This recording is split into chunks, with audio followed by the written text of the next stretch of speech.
I know you served in Afghanistan on 3 tours, all back to back. And one of the interviews I had you on, you talked about the relentless nature of tour, back, tour, tour, back, tour. And you're like, how did you handle that mentally? You said that when you're back, you went on a tear and you're sending it and you're consuming all sorts. That maybe doesn't best prepare you to go back. No. So it was essentially my downfall, one of my downfalls, yeah. So what they do now is there's not the same battles going on now and the same war, but essentially you need to decompress. So you do a tour. It's in Special Forces, it's different to a normal tour in a regular unit where you might sit in a patrol base for 8 months, 12 months, and you don't do a heap. Ours is very kinetic, where they're targeting individuals out in helicopters, go out in vehicles. It's very high turnover. We're doing counter narcotics with the DEA, so very, very high level stuff. When you finish a tour, you're supposed to see a psychiatrist, go through tests, and then you're supposed to go home and you decompress. So before you come back on to overseas now, you've got to have 12 months back in Australia or back wherever you're from, but you got to decompress, right? So what we're doing was we're going to do the psych test. They were asking us questions about what we'd been through. You'd lie, because if you told the truth, you weren't going to be able to go back on the next tour. So then you go home, you just get on it, just obliviate yourself. And then I knew that I was going back to war straight away, yeah. So essentially I did my first year as a commando, I think I did 290 days of it in Afghanistan. Yeah. So I spent a lot of time there. And then it essentially worked out to be one tour a year. So I did 3 fighting tours, and then my last tour was a permanent PSD, they call it. So I went and looked after a 3-star general. Okay. So essentially every year, just back to back, high stress environments, but you get back and you have that downtime. And I would have, if I didn't fail my drug test, I would have been doing the same thing again. No, it's the same cycle. Yep. The military was seeing what was happening, but the amount of guys who were probably struggling, if they said you can't go back, you got to decompress, they probably wouldn't have enough soldiers going back. Yeah. Everyone was dealing with something. Yeah. Of course. These actions and environments come with a cost. Yeah. They can't not. And I understand you were actually shot in one of your first gunfights as well. How did that experience impact you? Yeah, it's probably something which, when it happened, it shocked me a lot, and then it made me feel a little bit invincible. Yeah. Okay. So surviving that, that's probably the first moment where I understood what PTSD was. So I remember the night the incident happened. I copped around at the back, hit me in just below my top of my plate, so it didn't penetrate. But the middle of summer in Afghanistan, so high 40 degrees, hit me in the back. All the water, my water bottles and Camelback, flowing down my back. I thought I'd been whacked. The scout of the team came over and we took all the kit off. He was the medic. It was like we realised that it didn't penetrate, and we could see where it struck. So I was like, that was lucky. And I remember actually speaking to Mum not long after that and speaking about maybe going a bit of the religious route because of it. Yeah, how close it was. Did your family have faith when you were growing up? Not really. No. So that night, sleeping, waking up and hearing the crack, and looking around, we were still outfield, we were still on operation, and looking around, and it's nighttime and we're sleeping. I'm like, I understood what PTSD, this has scarred something in my brain, yeah. And this would happen every now and then, where I'd wake up and I'd hear that crack. Another one was I'd hear RPGs going off. But you never spoke about it with anyone because it would jeopardize your next tour. So my first tour, I turned 23. So doing special operations at 23, it's quite young.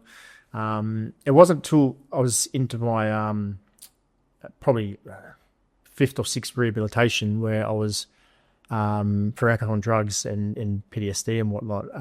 My psychiatrist actually explained to me sort of what was happening with me. And he goes, like my brain wasn't even fully formed when I was, it doesn't form to like mid-20s, right? Yeah, as a guy, it's later than girls as well, which is something we're noticing in modern Yeah, society. I didn't know that. I was 18, you're an adult. You just, everything's, everything's working. But he said, no, so your brain's still developing, even preparing for, going through the military, preparing DRS, all this exposure, all this shock, getting you ready for war, started to traumatize your brain a bit. Then you go on war, then you get shot, and then you see mates dying, and you see the brutality of war. And then you come home, and your brain's supposed to be calm, and then you put alcohol and drugs in it. So you just, there's so much stress, so much confusion, trauma, and then you repeat the cycle for 4 years. Yeah. And you wonder what's wrong, because your brain has never recovered. You mentioned that yourself and other guys you served with would purposefully lie to the psychiatrist because you wanted to go back on tour. Yeah.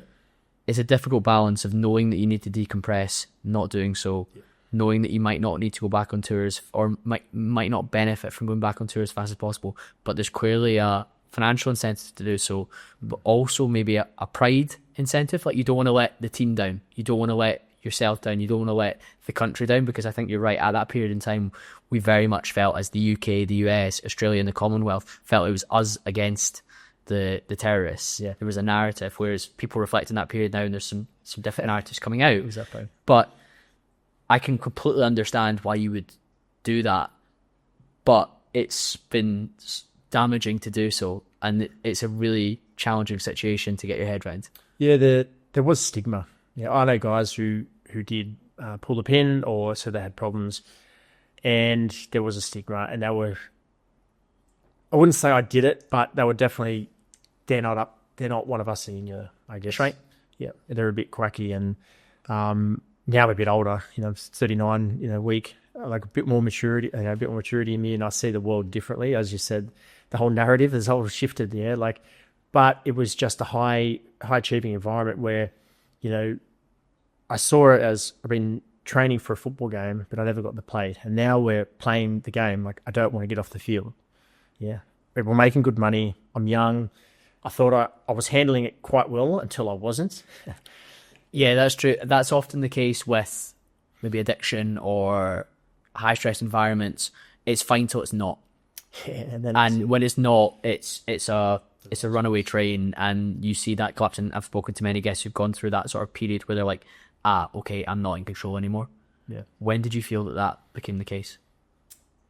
So it was identified by throughout my youth, so from like 16 to around that time, I had the same girlfriend on and off a few times.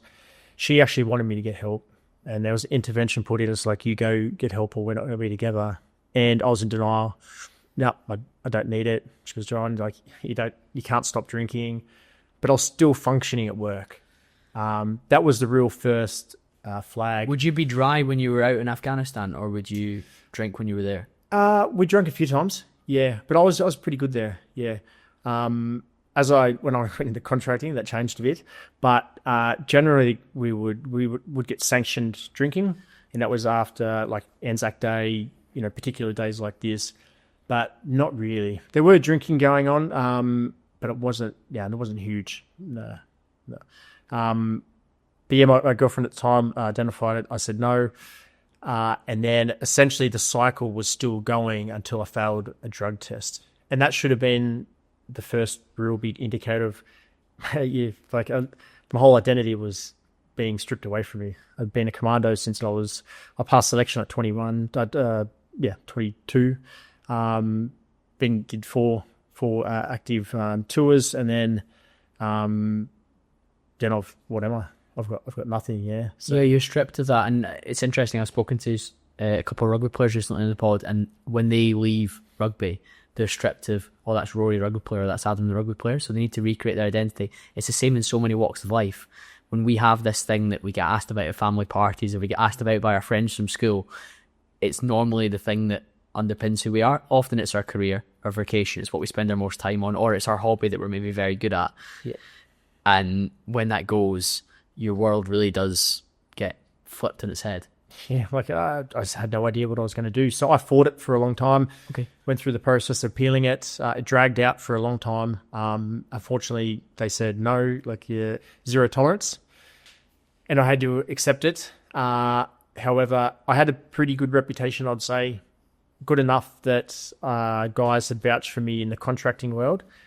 And instead of getting my shit together and calming down, maybe going to therapy, finding a job which wasn't so high stressful, I went back to Afghanistan about, I think it was like 6 weeks after I discharged.